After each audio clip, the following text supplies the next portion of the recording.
ગોંડલની અંદર અલ્પેશ કથિરિયા અને જિગીસા પટેલ સહિત મેહુલ બોગરા તમામના હાય હાયના નારા જે છે તે અત્યારે લાગી રહ્યા છે. મારી પાછળના આપને એ દ્રશ્યો બતાવું છું કે અહીંયા ગોંડલનો સ્પૂઈ બોય નહીં, ગોંડલનો ગોલ્ડન બોય આ પ્રકારના બેનરો છે તે જોવા મળી રહ્યા છે. શાંતિ સલામતીનું એકમાત્ર પ્રતીક એટલે જયરાજસિંહ જાડેજા છે. ગબ્બર નહીં ગદ્દાર ને લઈને અલ્પેશ કથિરિયાનો જે છે તે પણ વિરોધ ચાલી રહ્યો છે. અને બીજી તરફ અહીંયા કાળા વાવટા લઈને અને કાળા રૂમાલ લઈને તમામ લોકો વિરોધ કરી રહ્યા છે. તેમની સાથે વાતચીત કરવાનો પ્રયત્ન કરશું. શું કહી રહ્યા છે તમામ લોકો? હાથમાં કાળો રૂમાલ છે અને વિરોધ માટે અહીંયા ઊભા છો. ગોંડલની અંદર આશાપુરા ચોકડીથી જ અલ્પેશ કથિરિયા અને જિગીસા પટેલ પ્રવેશ કરવાના છે. તેને લઈને અમને લાગતું નથી કંઈ બોલવું જોઈએ. જે બેનર વાંચો છો બેનર જોવો અને બધાને ઈ વિઝ્યુઅલાઇઝ કરાવો કે અમે શું લખ્યું છે અને શું કહેવા માંગીએ છીએ. બીજો અમે કાંઈ વિરોધ કરવાની સ્વાગત જ કરીએ છીએ.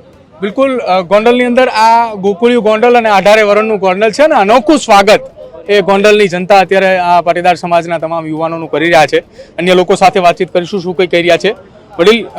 કાળું હાથમાં કાપડ છે અને ભગવત ભૂમિ ગોંડલને લાંછન લગાડતા જ્ઞાતિવાદી અને માનસિકતા ધરાવતા લોકોને લઈને એવા બેનરો સાથે અહીંયા ઉપસ્થિત છો. શું કહેશો? થોડી વારની અંદર જ અહીંયા અલ્પેશ કથિરિયા અને જિગીસા પટેલ પણ અહીંયા આવવા માટેની તૈયારી દર્શાવી છે કે 9:30 બાદ અમે અહીંયા પહોંચીશું એમ આશાપુરા ચોકડીએ. ગોંડલની અંદર આજે દૂધ અને પાણીનું પાણી થઈ જશે. લોકોનો જુવાડ કોની તરફ છે એ આજે ખબર પડી જાય છે. આજે અમારા નેતા અને અમારા યુવા આગેવાન જયરાજસિંહ જાડેજા અને ગણેશભાઈ જાડેજા સાથે ગોંડલ અડીખમ ઊભું છે. તમે આ જોઈ રહ્યા છો કે ગોંડલના એને છેલ્લા 1.5 મહિના થયા મીડિયાની અંદર હેલખેલ બોલી અને ગોંડલને બદનામ કરવાનું જે ચાલી રહ્યું છે. આજે દૂધનું પાણી થઈ જશે. બિલકુલ દૂધ અને પાણીની વાત કરવામાં આવી છે. બીજી તરફ અહીંયા મોટી સંખ્યામાં તમામે લોકો એકત્રિત થઈ ચૂક્યા છે.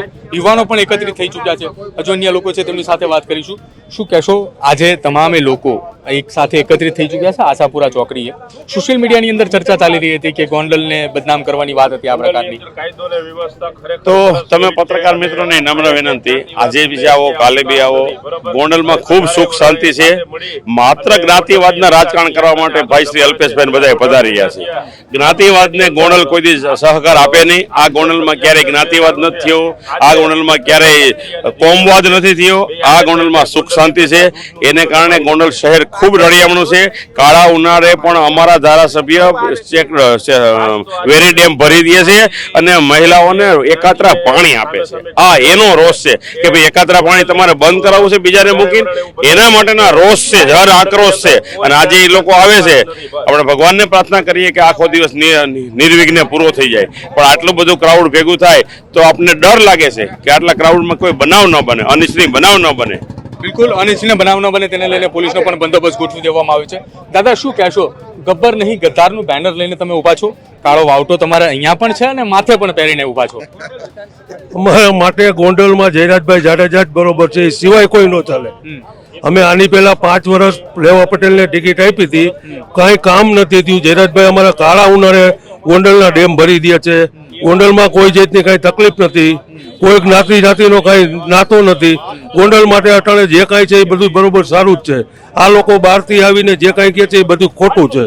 બિલકુલ બહારથી આવેલા એ તમામ લોકો ખોટું કહી રહ્યા છે ને. અહીંયા આ એક બેનર છે, આ એક વાંચવા જેવું છે કે આ છે ગોકુળિયું ગોંડલ, આ છે 18 વર્ષનું ગોંડલ, આ છે એકતાનું પ્રતીક ગોંડલ. આ પ્રકારનું બેનર છે.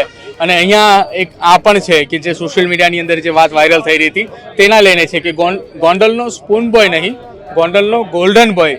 આ પ્રકારનું પોસ્ટર જે છે તે હાલ અત્યારે અહીંયા વાયરલ થઈ રહ્યું છે. તમામ લોકો જે છે તે અહીંયા એકત્રિત થઈ ચૂક્યા છે. મોટી સંખ્યામાં લોકો જે છે તે અહીંયા હજી તમામ તરફ યુવાનો છે, યંગસ્ટરો છે, ગોંડલના પાટીદાર સમાજના અને ગોંડલના 18 વર્ષના લોકો જે છે તે હાલ અહીંયા ઉપસ્થિત છે. અને તમામ લોકો એ કહી રહ્યા છે કે ગોંડલ છે તે ભગવતસિંહની ભૂમિ છે. આ ગોંડલને બદનામ કરવાનું કોઈ કાવતરું ન કરે તેને લઈને વાતચીત કરવામાં આવી રહી છે.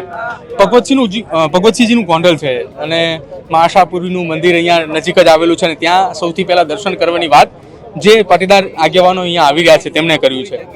બેનરો બહુ બધા લાગી ચૂક્યા છે ગોંડલની અંદર. આ તમામ લોકો એક સાથે 18 વર્ષ આવીને ઊભા છે. શું કહેશો? એટલા માટે કે અત્યારે જે લોકો આવે અહીંયા માતાજીનું સ્થાન છે તો દર્શન કરી શકે છે, એમાં કોઈ વિરોધ નથી. પણ અહીંયા જે રીતે આવે છે જાડેજા પરિવારને બદનામ કરવાની, ગોંડલને બદનામ કરવાની જે કોશિશ કરે છે એના વિરોધની અંદર 18 વર્ષના માણસો ભેગા થયા છે કે ગોંડલની અંદર કોઈ ખરાબો નથી, કોઈ વસ્તુ ખરાબ નથી. અહીંયા શું શાસન ચાલે છે? અહીંયા જાતિવાદ નથી, જ્ઞાતિવાદ નથી, 18 વર્ણો સાથે રહે છે. પણ બહારના લોકોને, ગુજરાતની બહાર અહીંયા લોકોને ગોંડલને બદનામ કરે છે, જે લોકો બદનામ કરવાની કોશિશ કરે છે એ લોકોને જવાબ આપવા માટે 18 વર્ણના માણસો એક સાથે ભેગા થયા છે અને કહે છે કે અમે એક સાથે છીએ અને એક સાથે રહેવાના છીએ અને અહીંયા કોઈ કુશાસન છે નહીં, કોઈની દાદાગીરી છે નહીં, બધા એક સાથે મળી અને સાથે રહે છે, એના માટે બધા ભેગા થયા છે. બિલકુલ એક સાથે રહેવાની વાત કરી રહ્યા છે તમામ લોકો. કાળો વાવટો લઈને પણ ઉભા છે અને જિગીસા પટેલ અને અલ્પેશ કથિરિયા જ્યારે અહીંયા આવે ત્યારે તમામનો વિરોધ દર્શાવવા માટે કે અમે તમામ લોકો એક સાથે છીએ, અહીંયા જાતિવાદી માનસિકતા ધરાવતા લોકોની જરૂર નથી આ પ્રકારના નિવેદન આપી તેમ તમામ લોકો સાથે રહેવાના છે.